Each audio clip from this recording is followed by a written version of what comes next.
Chapter 45. My Brother's Question. I'm working on pictures of cupcakes that talk for an ad campaign for Keisha's business. She asked me to help her. It feels great to have someone ask me for help. As I draw, I think about my sketchbook and how I love it, but I don't draw on it as much anymore. It used to be the only thing that made me happy. Now I have other things too. I hear Travis chewing gum in the doorway before I see him. Without looking up, I say, Mom told you to stop chewing gum like a goat. The whole room is not supposed to hear you. He goes silent. Weird.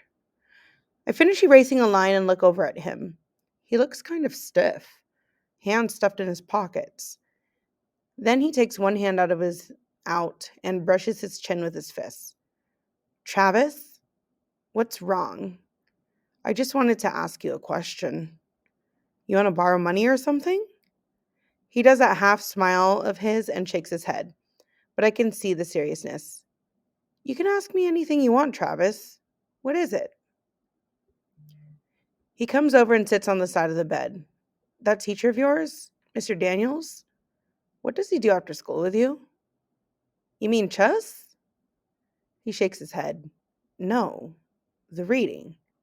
What does he do? I mean, do you just sound out words and stuff? I put down my pencil. Well, we talk about words, but it's not the same as other teachers. Like, we never use paper. Ever. He has me write letters in blue or pink sand, sometimes or sometimes in shaving cream. Really? So you can read now?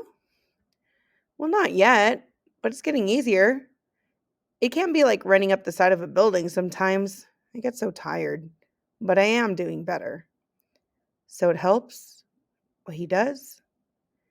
Yeah, it's more fun than learning the old way.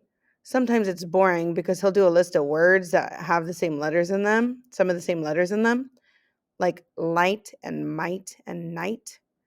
He writes the letters that repeat in every word in red and the rest in black. Then he makes the words into pictures so I could remember them better. I flip my paper over. Here, I'll show you. And I write sun with all these little lines around it pointing outward to look like the sun.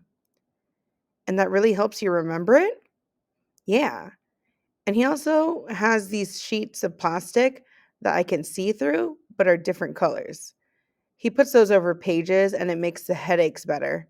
It's like turning the brightness down on a computer. It's weird. No more headaches from reading? Really? Well, I still get them, but they're not nearly as bad. Like a little stick hitting my head compared to a baseball bat. Travis smiles and then stands up. Well, I'm glad he's helping you. And I'm glad you have Keisha and Albert, Squirt. You're doing great. You're doing great too, Travis. Not before long, you'll open up Nickerson Restoration, right? He nods once and turns to leave. He doesn't talk about the neon sign he'll have or the big rolling tools or anything. I miss hearing his mouth running like a motor about all his plans. Travis? Yeah? I could try to help you. Nah, he says, brushing his chin with his knuckles. I don't need you to do that. I was just wondering.